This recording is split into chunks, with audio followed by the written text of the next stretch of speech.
Hello students, welcome to science institute. तो भाई हमारे पिछले लेक्चर में चल रही थी अभिक्रिया की कोटि को ज्ञात करने की विधियां, जिसमें से हमने 2 विधियां कर ली थी। आज हम बात करेंगे थर्ड मेथड की। इस मेथड की सहायता से भी हम अभिक्रिया की कोटि को ज्ञात करके दिखाएंगे। तो हमारा आज का मेथड क्या है भाई? प्रारंभिक वेग विधि या फिर वान हाफ की भेददर्शी विधि। इसको प्रारंभिक वेग विधि क्यों बोला गया? क्योंकि इस विधि में प्रारंभिक वेग की सहायता से कोटि ज्ञात की जाती है। और ये काम किसने किया था भाई? वान होप नाम के किसी वैज्ञानिक ने किया था। तो नाम क्या रख दिया गया? वान होप की भेददर्शी विधि नाम रख दिया गया। साथ में इंग्लिश में भी सेम टू सेम नाम है भाई, डिफरेंशियल रेट मेथड या फिर डिफरेंशियल मेथड। ठीक है, शुरू करते हैं। यूज किसको करना है इसमें? प्रारंभिक वेग को यूज में लेना है हमें। तो सबसे पहले क्या मानेंगे भाई? हम वही हमेशा की तरह एक समीकरण लेकर चलेंगे, जो कि कौन सी कोटि के समीकरण है? एन कोटि की अभिक्रिया है, क्योंकि उस अभिक्रिया की कोटि हमें पता नहीं है। माना कि ये हमने एक रिएक्शन मान ली जो ए अभिकारक से पी उत्पाद की तरफ जा रही थी। ये सपोज करो एन कोटि की अभिक्रिया है। ठीक, इसके लिए हमें प्रारंभिक वेग को डिफाइन करना है।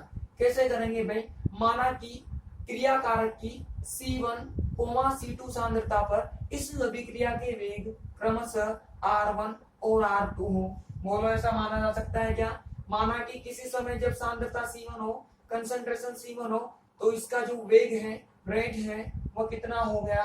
R1 हो गया। इसी प्रकार से C2 कंसंट्रेशन पर इसका कोई ना कोई और रेट होगा और वेग होगा, उसको मैंने R2 मान लिया। C1 C2 कंसंट्रेशन पर इसके रेट R1 R2 हो गए, वेग कुछ इस प्रकार से होंगे। अब हम जानते हैं किसी भी अभिक्रिया का वेग उसकी सांद्रता के n पावर के समानुपाती होता है। हमने अभिक्रिया को कौन सी कोटि के माना है? n कोटि की। तो सांद्रता की घात मैंने कितनी लगा दी? n लगा दी। n लगाने का मीनिंग है कि ये अभिक्रिया n कोटि की अभिक्रिया है। c बताता है सांद्रता को, r बताएगा वेग को। ये समीकरण एक कुछ इस प्रकार से आती है हमेशा। अब जब हम यहाँ पर 1 लिखेंगे तो यहाँ 1 हो जाएगा, 2 लिखेंगे तो यहाँ पर क्या हो जाएगा? 2 हो जाएगा। बिल्कुल होगा कि नहीं होगा? तो अप्लाई कर देते हैं इस इक्वेशन को। इतना हम जानते हैं। देन क्या हो जाएगा भाई? जैसे ही मैं R1 की बात करता हूँ तो कंसंट्रेशन क्या हो जाएगी? C1 इक्वेशन नंबर 2 एंड और मैं R2 की बात करता हूँ तो डायरेक्टली प्रोपोर्शनल टू क्या हो जाएगा? C2 की पावर n। बोलो होगा कि नहीं होगा? इतना तो हम पहले से जानते थे कि किसी भी रिएक्शन का रेट उसकी कंसंट्रेशन के n पावर के डायरेक्टली प्रोपोर्शनल होता है, सीधे समानुपाती होता है। तो इन दोनों कंडीशन पर इस इक्वेशन को अप्लाई कर दिया। ठीक, अब 3 में 2 का भाग लगा दो, मतलब 3 में 2 का डिवाइड कर दो आप। तो फ्रॉम इक्वेशन 2 एंड 3 समीकरण 2,3 से क्या हो जाएगा भाई? आप डिवाइड करोगे तो देखना ध्यान से, ये R2 और ये क्या हो गया? R1। ये equation number 3 and this is equation number 3 and this is equation number 2। R2 को ना R1। अब देखो समानुपाती से समानुपाती कैंसिल हो जाएगा तो क्या होगा? बराबर, और इधर की तरफ आ जाएगा C2 की पावर n और यहाँ पर हो जाएगा C1 की पावर n। अब आप जानते हो ये भी पावर n और इसकी भी पावर n, तो मैं इसको होल पावर n कर सकता हूँ क्या? किसी को कोई दिक्कत तो नहीं होगी भाई? ये मैंने क्या कर दिया? C2/Cn की होल पावर n कर दिया। ठीक है, उसके बाद में इसका लॉग ले लो भाई। लॉग लेने पर मतलब लॉगरिथम लेने पर क्या हो जाएगा? दोनों साइड्स में ले लो ऑन टेकिंग लॉग।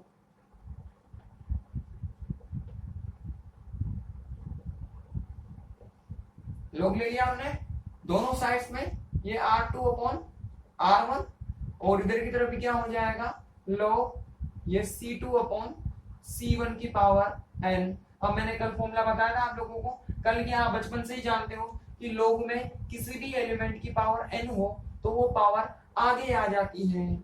ऐसा लोगों का फॉर्मूला होता है, मैंने कल लिखा था बोर्ड पर। तो ये आगे की तरफ आ गया और ये लॉग, ये C2 और ये C1। अब हमें कैलकुलेट करना है ऑर्डर मतलब n को। तो यहाँ से n की वैल्यू निकालने के लिए क्या करें? इसको नीचे की तरफ ट्रांसफर कर देते हैं। जैसे नीचे की तरफ ट्रांसफर कर दोगे आप तो क्या आएगा, R2 upon R1 upon log C2 upon C1।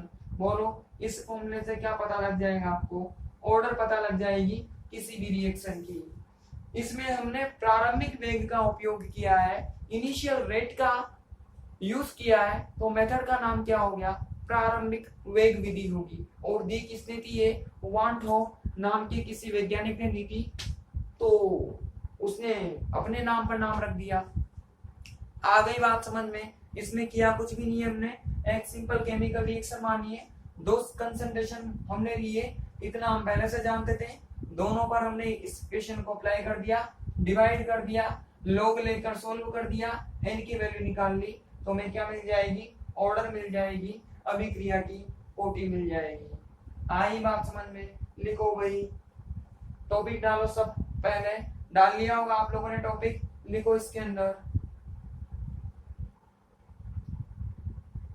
इस विधि में अभिक्रिया का वेग ज्ञात कर, अभिक्रिया की कोटि ज्ञात करने के लिए, इस विधि में अभिक्रिया की कोटि ज्ञात करने के लिए, अभिक्रिया की कोटि ज्ञात करने के लिए प्रारंभिक वेग का उपयोग किया जाता है, प्रारंभिक वेग का उपयोग किया जाता है,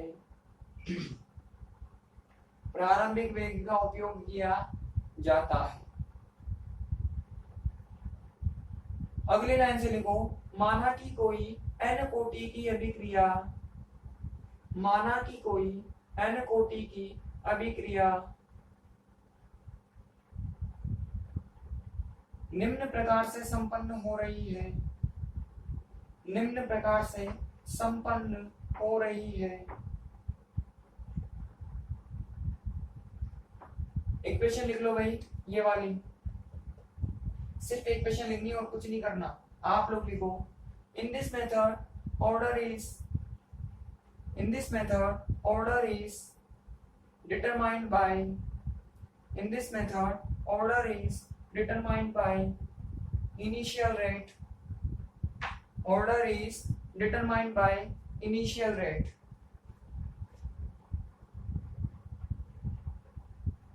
नेक्स्ट टाइम से लिखो, suppose n order reaction, suppose n order reaction is taking place as following way, is taking place as following way, taking place as following way। Equation लिख लो भाई, ये वाली आप लोग लिखो इक्वेशन के नीचे ही,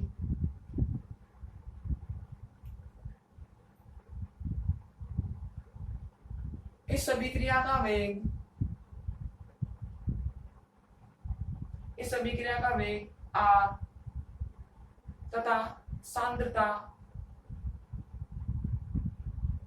इस अभिक्रिया का वेग r तथा सांद्रता c हो तो,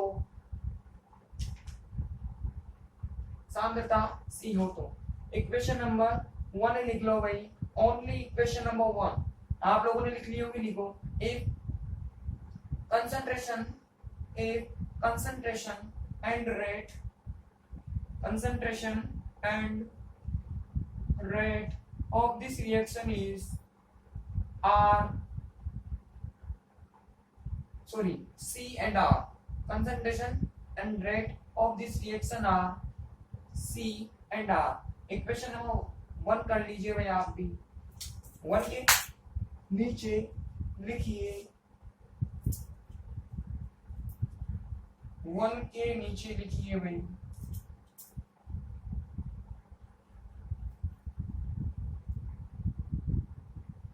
अभिकारक की, अभिकारक की C1, अभिकारक की C1 तथा C2 सांद्रता पर अभिक्रिया के वेग R1 तथा R2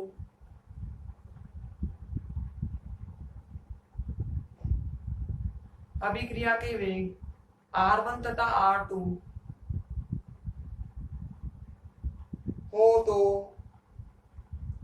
हो तो समीकरण 1 से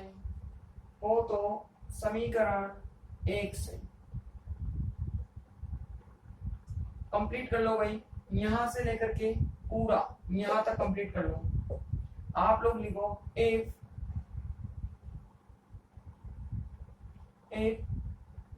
initial concentration of reactant are C1 and C2, initial concentration of reactant are C1 and C2, C1 and C2, then rate of reactions are R1 and R2, rate of reactions are R1 and R2 from equation number 1,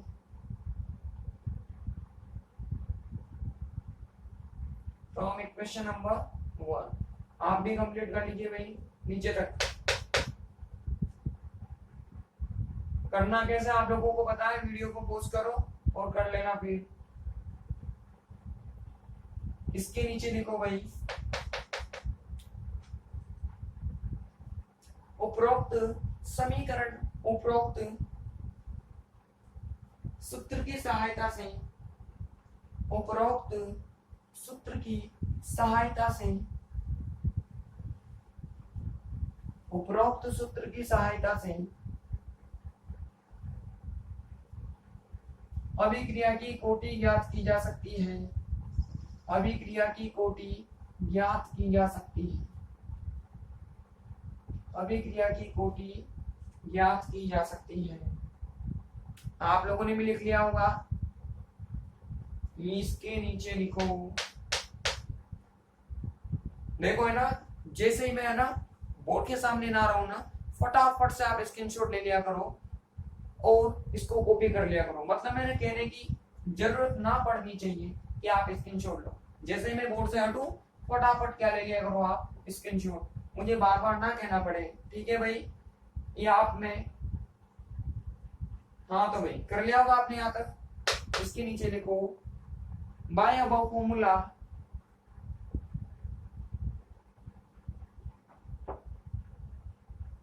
bye above formula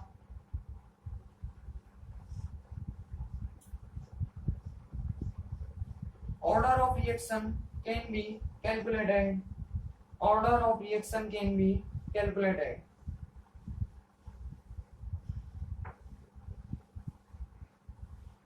ठीक, अब देखो मैंने बार बार कहा है आप लोगों से कि इस यूनिट के अंदर जितने भी न्यूमेरिकल्स आ रहे हैं, सॉरी जितने भी फॉर्मूलाज आ रहे हैं, सब पर न्यूमेरिकल पॉसिबल है, सब पर न्यूमेरिकल पूछे जा सकते हैं। जैसे कि मैंने कल भी एक न्यूमेरिकल दिया था लास्ट वाले फॉर्मूला पर, बिल्कुल सीधा सा न्यूमेरिकल था। आई होप आप लोगों ने कर लिया होगा। ठीक है भाई, सिंपली उसमें वैल्यू पुट करनी थी तो आपने कर लिया होगा उस न्यूमेरिकल को। अब एक न्यूमेरिकल लिखो इस फॉर्मूले के ऊपर, लिखो भाई किसी रासायनिक अभिक्रिया में, किसी रासायनिक अभिक्रिया में अभिकारक की सांद्रता को दुगना करने पर, अभिकारक की सांद्रता को दुगना करने पर, दुगना करने पर वेग, दुगना करने पर वेग दुगना हो जाता है, दुगना करने पर वेग दुगना हो जाता है। अभिक्रिया की कोटि ज्ञात करो, अभिक्रिया की कोटि ज्ञात करो। ठीक है, करके बताओ फटाफट से, वैल्यू लिखो और करके बताओ, मुझे भी करो। आप लोग लिखो in a chemical reaction, in a chemical reaction on doubling the concentration of reactant, on doubling the concentration of reactant,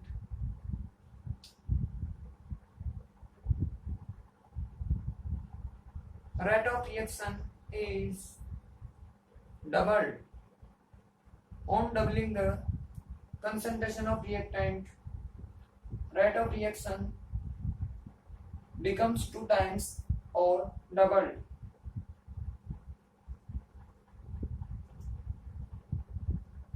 Then calculate order of reaction. Then calculate order of reaction.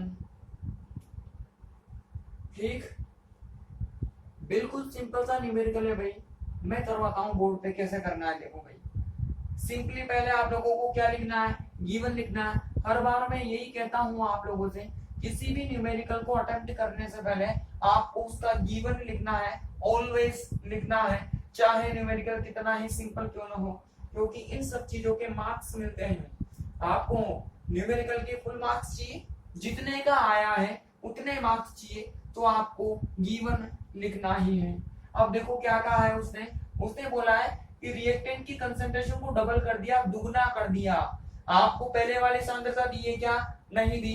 ऐसे न्यूमेरिकल मैंने पहले भी करवाए थे आपको, जब मैंने order पढ़ाई थी, फिर से करवा रहा हूं। जब आपको कोई कंसंट्रेशन नहीं दे तो C1 को आप अपनी मर्जी से कुछ भी कंसीडर कर लीजिए। माना कि मैंने कितना कर लिया, C कर लिया।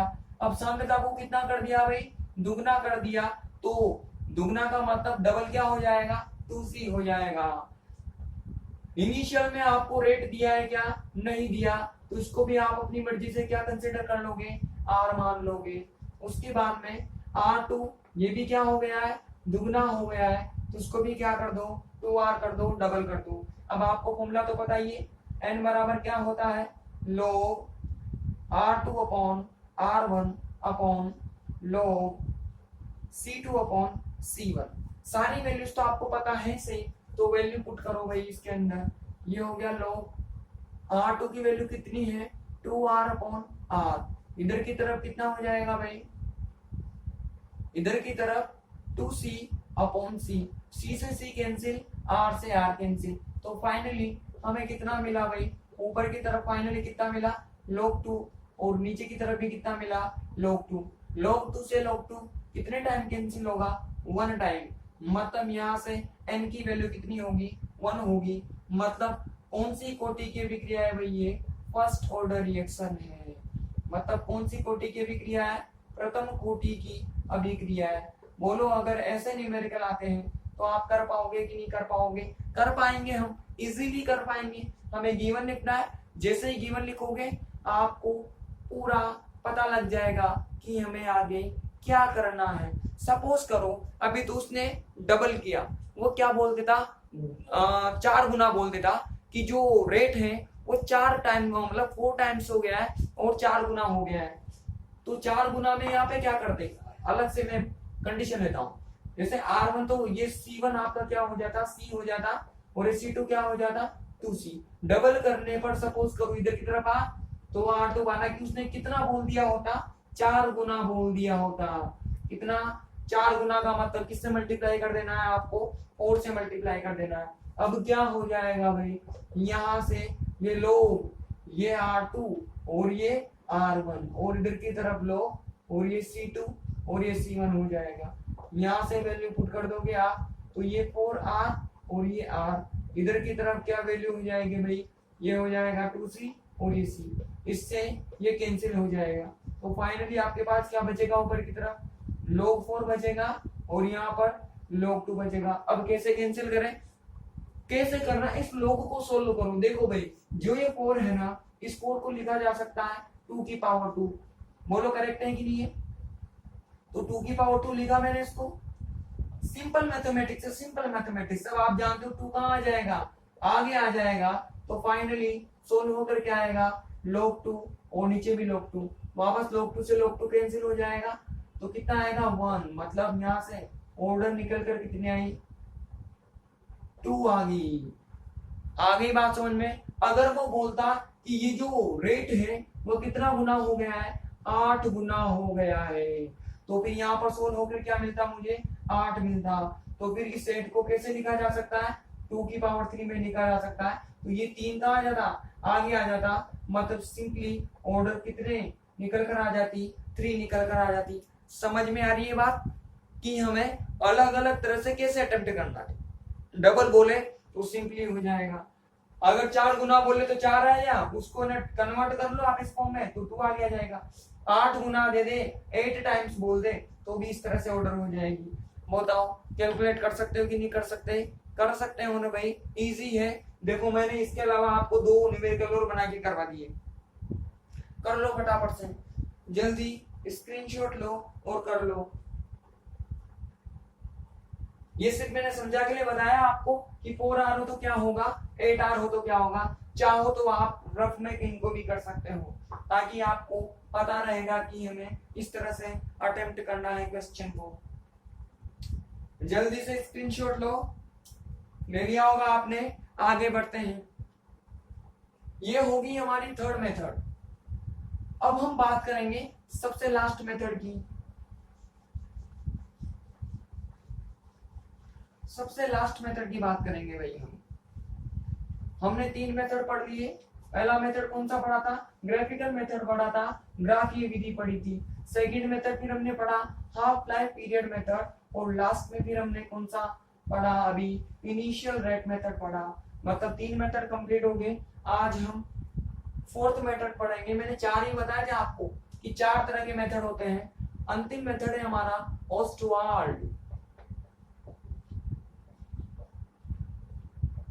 की विल्गर विधि। देखो इस मेथड में बहुत इंपॉर्टेंट चीज पता लगेगी हमें। क्या इंपॉर्टेंट चीज पता लगेगी कि जो ऊपर के जो 3 मेथड है वो कब लगते हैं और कब नहीं लगते हैं। ये चीज कौन बताएगा, ये मेथड बताएगा। तो वैसे बड़ा इंपॉर्टेंट मेथड है, आपको बस इसे ध्यान से समझना है। अपना ध्यान आपको बोर्ड पर टिकाए रखना है भाई। अगर आप अपना ध्यान बोर्ड पर टिकाए रखते हो तो आपको इसे समझने में किसी भी प्रकार की कोई दिक्कत नहीं होगी। ठीक, होता क्या है बात करते हैं। देखो भाई ऊपर के जो तीनों मेथड है वो लगते कम है। पहले तो उनकी लिमिटेशन की बात करते हैं, फिर बात करेंगे इस मेथड की, इसमें ऐसा क्या किया गया कि उनकी लिमिटेशन को रिमूव कर दिया गया, उनकी कमी को हटा दिया गया। ऊपर के जो तीनों मेथड है वो केवल तब लग सकते हैं जब हमारे पास केमिकल रिएक्शन में 1 या 2 रिएक्टेंट हो, 1 रिएक्टेंट हो या 2 रिएक्टेंट हो, 1-2 अभिकारक अणु हो, तो ही हम उन मेथड्स को लगा सकते हैं, अप्लाई कर सकते हैं, वो मेथड काम करेंगे। लेकिन ऐसा कोई संभव है क्या?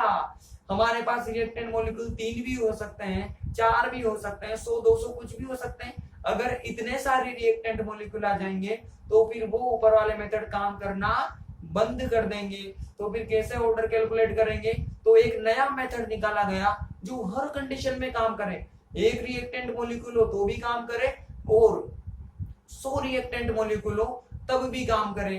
तो ऊपर वाले मेथड केवल 1 या 2 रिएक्टेंट मॉलिक्यूल होने पर ही काम करेंगे। अगर इससे ज्यादा रिएक्टेंट मॉलिक्यूल होते हैं तो वो फेल हो जाएंगे, कॉम्प्लिकेशन बढ़ जाएगी, उसको हम इजीली सोल्व नहीं कर सकते। लेकिन इस मेथड को रिएक्टेंट मॉलिक्यूल कितने भी हो हम हर कंडीशन में अप्लाई कर सकते हैं, हर कंडीशन में लगा सकते हैं। बड़ी ही सिंपल बात कहता है ये मेथड। क्या कहता है भाई ये, माना कि शुरू करते इस मेथड को। क्या कहता है ये, एक मैंने केमिकल रिएक्शन मानी जिसमें बहुत सारे रिएक्टेंट मॉलिक्यूल थे। ए के N1 मोल थे, बी के N2 मोल थे और सी के N3 मोल थे। फिलहाल हम 3 रिएक्टेंट मॉलिक्यूल पर बात कर रहे हैं, आगे ज्यादा भी लेंगे, 4 लेंगे, 10 लेंगे, 15 लेंगे, लेकिन फिलहाल कितने पर बात करेंगे हम, केवल 3 रिएक्टेंट मॉलिक्यूल पर बात करेंगे कि अगर 3 हो तो फिर कैसे कैलकुलेट करेंगे। देखो भाई इस मेथड में एक सिंपल सी लाइन बोली गई है कि क्या करना है आपको, आपकी अभिक्रिया में जितने भी रिएक्टेंट मॉलिक्यूल हैं उनमें एक को छोड़कर बाकी सभी को आपको एक्सेस में ले लेना है। क्या कहा मैंने कहा है कि जितने भी रिएक्टेंट मॉलिक्यूल अभिकारक अणु रासायनिक अभिक्रिया में उपस्थित हो, प्रेजेंट हो, उनमें से एक को छोड़कर, एनी वन को छोड़कर आपको बाकी सबको एक्सेस में ले लेना है, आधिक्य में ले लेना है। आधिक्य में लेने से क्या होगा, इसका क्या मीनिंग निकला, आपने पढ़ा है मैंने पढ़ाया आपको पिछले लेक्चर्स में कि जो भी क्रिया कारक आधिक्य में होता है उसकी सांद्रता पर अभिक्रिया का वेग निर्भर नहीं करता। तो फिर क्या होगा इस कंडीशन में, जैसे कि मैंने क्या बोल दिया, मैंने इस बी को और सी को एक्सेस में ले लिया, आधिक्य में ले लिया, तो इस पर भी निर्भरता खत्म और इस पर भी डिपेंडेंस खत्म हो जाएगी। सारा का सारा जो डिपेंड करेगा वो किस पर करेगा, ए पर करेगा। ए पर डिपेंड करेगा तो ए के रेस्पेक्ट में मुझे ऑर्डर कितनी मिली, बताओ इसके नंबर ऑफ मोल कितने हैं, n1 है, तो ए के रेस्पेक्ट में ऑर्डर कितनी मिल जाएगी, n1 मिल जाएगी। ठीक, ये काम सिर्फ किसके लिए किया, ए के लिए किया। अब ये पहली बार में, दूसरी बार में हमने क्या किया, अब हमने ए को और सी को ले लिया एक्सेस में ले लिया, मतलब वापस से इनकी और इनकी सांद्रता पर वेग निर्भर नहीं करेगा, किस पर करेगा, सिर्फ इस बी की सांद्रता पर वेग निर्भर करेगा। तो बी के रेस्पेक्ट में इसके करस्पॉन्डिंग या इसके संदर्भ में बताओ नंबर ऑफ मोल कितने हैं, n2 है, तो कोटि का मान कितना हो जाएगा, n2 हो जाएगा। थर्ड कंडीशन में अब देखो किस किस को कर लिया, इस ए को और इस बी को हमने आधिक्य में ले लिया, आधिक्य मात्रा में ले लिया, तो इस पर और इस पर अभिक्रिया का वेग निर्भर नहीं करेगा। अब किस पर करेगा, सिर्फ इस सी पर करेगा, तो सी के रेस्पेक्ट में नंबर ऑफ मोल कितने, n3, तो ऑर्डर कितनी हो जाएगी, n3 हो जाएगी। ए के लिए n1, बी के लिए n2, सी के लिए n3। कितने रिएक्टेंट मॉलिक्यूल है, 3 ही थे, तीनों के रेस्पेक्ट में ऑर्डर निकाल ली। तो लास्ट में जब सबके लिए आ जाए तो आपको क्या कर देना है, टोटल ऑर्डर कर देना है, मतलब n1 को, n2 को और n3 को आपस में ऐड कर दो तो आपको टोटल ऑर्डर पता लग जाएगी। इसी को कहोगे आप इस अभिक्रिया की कुल कोटि या ऑर्डर कहोगे आप इसे। बात समझ में आ गई, सिंपल है भाई कि जितने भी रिएक्टेंट मॉलिक्यूल हैं एक को छोड़कर बाकी सबको एक्सेस में लेना है, आधिक्य में लेना है, तो उन पर डिपेंडेंस हट जाएगी, निर्भरता हटेगी और सिर्फ उसी पर निर्भर करेगा। जैसे ए को किया तो ए पर निर्भर करेगा, ए पर निर्भर किया, अब देखो उसके नंबर ऑफ मोल कितने हैं, मोलों की संख्या कितनी है, उसके मोलों की संख्या उसके रेस्पेक्ट में क्या बन जाएगी, ऑर्डर बन जाएगी। जब बी और सी को एक्सेस में किया तो ए के लिए ऑर्डर कितनी होगी, n1। जब ए और सी को हमने आधिक्य में किया तो बी के लिए ऑर्डर कितनी होगी, n2, क्योंकि इसके नंबर ऑफ मोल कितने हैं, n2 है, इसके मोलों की संख्या n2 है। अब अगली बार में ए और बी को कर दिया तो सी के नंबर ऑफ मोल n3 है, इसके मोलों की संख्या n3 है, तो इसके लिए ऑर्डर कितनी होगी, n3 होगी, कोटि का मान n3 हो गया। जब ये काम सभी अभिकारकों के लिए हो जाए, 3 थे तो मैंने तीनों के लिए काम कर लिया, जब सबके लिए काम हो जाए तो लास्ट में सबकी ऑर्डर को जोड़ दो और जो ऑर्डर मिलेगी उसे ही कहोगे आप फाइनल। इसे क्या कहोगे, इसे कुल कोटि कहा जाता है इस रिएक्शन की, total order of this chemical reaction. तो बताओ हर कंडीशन में काम करेगा कि नहीं करेगा, 4 हो तो ये प्रोसेस 4 बार करना है, 10 हो तो 10 टाइम्स करना है, 1000 हो तो 1000 टाइम्स करना है और लास्ट में सबको ऐड कर देना है। बोलो हर कंडीशन में काम करेगा कि नहीं करेगा, करेगा। आ गई बात समझ में। तो ऐसा मेथड दिया था ओस्टवाल के नामक किसी साइंटिस्ट ने। बात समझ में आएगी, एक को छोड़कर बाकी सबको आधिक्य में और उसके लिए कोटि निकाल लो, ऐसा काम सबके लिए करना है, लास्ट में टोटल करके ऐड कर दो। ठीक है भाई, लिखो, आ गया होगा आपको समझ में, लिखो इसके अंदर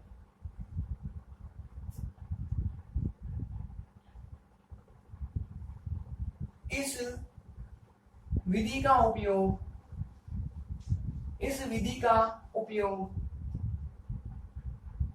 उस स्थिति में किया जाता है जब इस विधि का उपयोग उस स्थिति में किया जाता है जब अभिकारक अणु अत्यधिक होते हैं, अभिकारक अणु अत्यधिक होते हैं।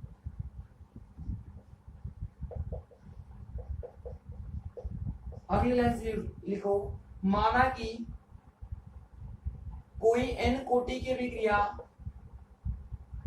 माना कि कोई n कोटि की अभिक्रिया निम्न प्रकार से संपन्न हो रही है, निम्न प्रकार से संपन्न हो रही है।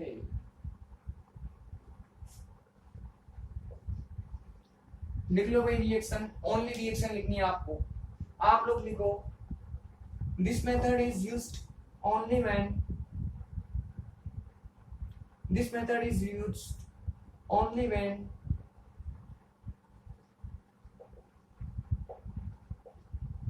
only when then reactant molecules are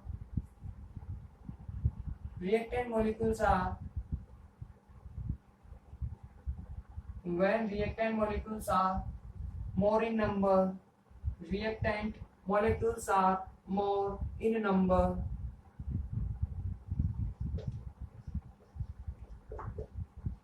more in number। अगली लाइन से लिखो suppose an order reaction is taking place in following way, an order reaction is taking place in following way, in following way। Equation लिख लो भाई, आप लोग लिखो इस equation के नीचे। ऑस्टवाल्ड के अनुसार उपरोक्त अभिक्रिया की कोटि ज्ञात करने के लिए, ऑस्टवाल्ड के अनुसार उपरोक्त अभिक्रिया की कोटि ज्ञात करने के लिए एक अभिकारक को छोड़कर, एक अभिकारक को छोड़कर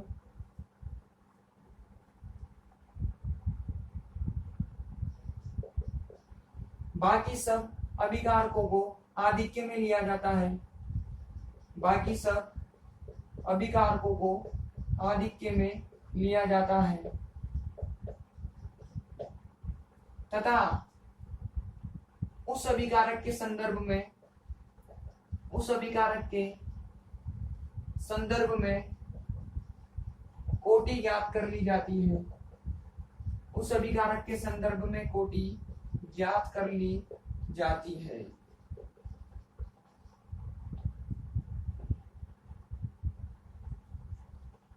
तथा अंत में सभी अभिकारकों के संदर्भ में प्राप्त कोटियों को, अंत में सभी अभिकारकों के संदर्भ में प्राप्त कोटियों को जोड़कर, प्राप्त कोटियों को जोड़कर अभिक्रिया की कुल कोटि ज्ञात कर ली जाती है, अभिक्रिया की कुल कोटि ज्ञात कर ली जाती है,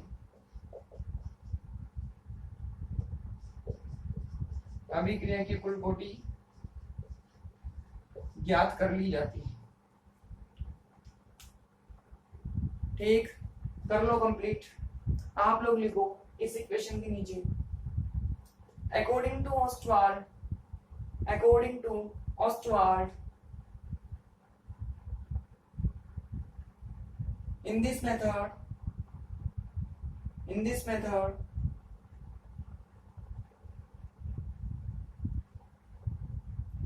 all reactants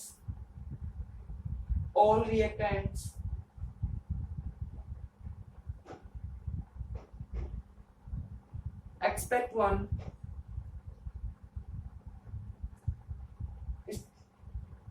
are taking in excess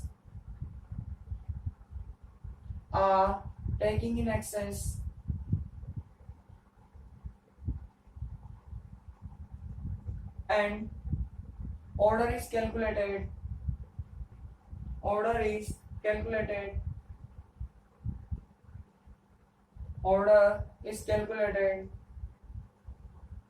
with respect to that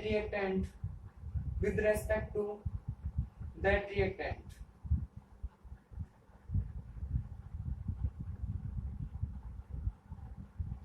in the last in the last total order is calculated by total order is calculated by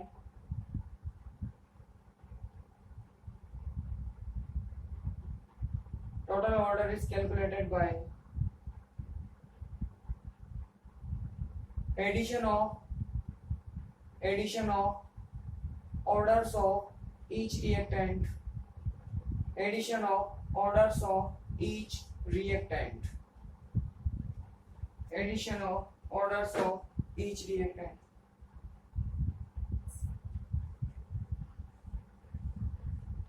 ठीक है, तो आपको करना क्या, जितने भी रिएक्टेंट उसमें से एक को छोड़कर बाकी सबको एक्सेस में लेना है। मैंने यहाँ लैंग्वेज लिखी और कुछ नहीं लिखा, जैसे बी और सी को आदि के में ले लिया, तो ए के संदर्भ में कोटि N1 होगी, जो मैंने आपको समझाया उसको हमने किसके लिए लिख दिया, लैंग्वेज की फॉर्म में लिख दिया, तो पूरा का पूरा मेथड बन गया भाई। जल्दी कर लो, स्क्रीनशॉट ले लो भाई।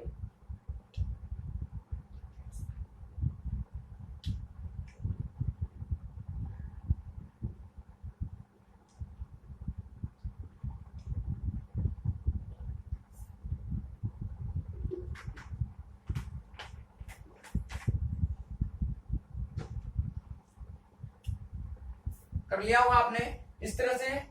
ये तो 3 थे, अगर 4 होते तो इसी काम को 4 टाइम करना पड़ता, अगर 10 होते तो इसी वर्क को हमें 10 टाइम्स करना पड़ता, और हर बार वही करते। जितने भी रिएक्टेंट मॉलिक्यूल है उनमें से 1 को छोड़कर बाकी सबको एक्सेस में लेना है, और उसके लिए ऑर्डर कैलकुलेट करनी है। लास्ट में टोटल ऑर्डर को कैलकुलेट कर लो ऐड करके, और वही क्या हो जाएगी, उस अभिक्रिया की कोटि हो जाएगी। तो ये मेथड हर कंडीशन में काम करेगा। हर कंडीशन का मतलब हर कंडीशन में काम करेगा, चाहे रिएक्टेंट मॉलिक्यूल कुछ भी हो। आई बात समझ में? जल्दी कर लो भाई नीचे तक।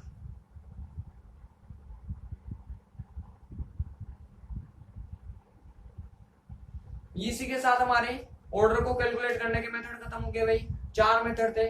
कल बात करेंगे हम अभिक्रिया की बल गतिकी को ज्ञात करने की विधियों पर, methods to determining kinetics of reaction. किसी भी रिएक्शन की काइनेटिक्स को कैसे कैलकुलेट करते हैं उसके लिए हम कल बात करेंगे। उसके लिए हमारे सेपरेट मेथड है। अब उसमें आपको पुरानी जानकारियों की जरूरत पड़ेगी, मतलब अभी तक जितना हमने पढ़ा है, रेट कांस्टेंट वगैरह काम आएंगे, तो आपको पुराने लेक्चर्स रिवाइज करने हैं। जो मैंने 0 के, फर्स्ट के और सेकंड ऑर्डर के जो लेक्चर्स करवाए थे उनको रिवाइज करिएगा। उन्हीं में से है वो सारे मेथड, तो उनको कल सोल्व करेंगे। मिलते हैं कल, पढ़ते रहिए। कोई आपको प्रॉब्लम हो तो मुझे कमेंट करना भाई।